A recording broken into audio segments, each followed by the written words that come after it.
มื้อนี้เราก็จะไม่เฮ็ดข้าวต้มกล้วยใส่ถั่วเนาะก่อนอื่นก็ขูดมะพร้าวก่อนเลย หลังจากนั้นเราก็เอาใบตองไปตากแดดเพื่อให้มันอ่อนลงง่ายกับการที่เราเอามาห่อมันจะได้บ่แตก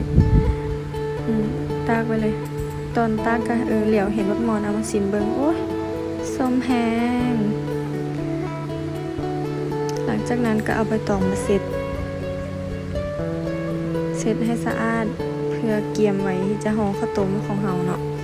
หลังจากนั้นก็มาต้มมักทั่วไว้ก่อนเพื่อให้มันสุก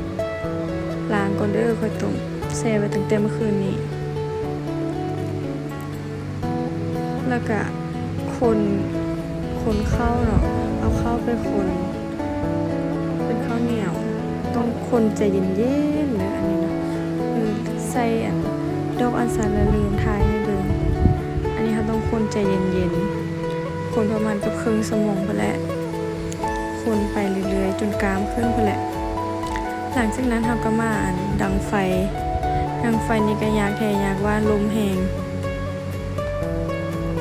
ค้างหม้อไว้ท่าแล้วก็ไปห่อข้าวต้มเลยบัดนี้เอาปาดมากล้วยเป็นแว่น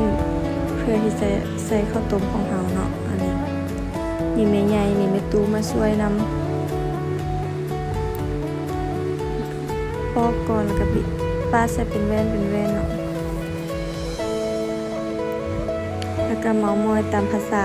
ผู้สาวน้อยมาตกแต่งใบตอง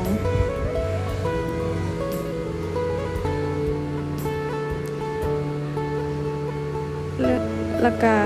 มาห่อข้าวต้มเรื่องห่อนี้ไผมักแบบใดก็ห่อแบบนั้นเนาะค่อยมักแบบนี้ค่อยก็สะดวกแบบนี้ก็ห่อแบบนี้มันก็อาจสิบ่งามปานใดแต่ก็กินได้อยู่หลังจากนึ่งไปประมาณ30นาทีข้าวต้มของเราก็สุกแล้วลองมาชิมเบิ่งทำมันสิแซ่บส่ำใดตั้งใจเฮ็ดเลยได้นี่ใส่ใจทุกรายละเอียดเพื่อเอาไปให้ทุกคนชิมว่ามันแซ่บชิมแล้วว่ามันโอเคเนาะก็เก็บใส่ถุงเอาไปแจกยายพี่น้องได้กินนำกันหลายคนเอาไปให้พี่น้องกัน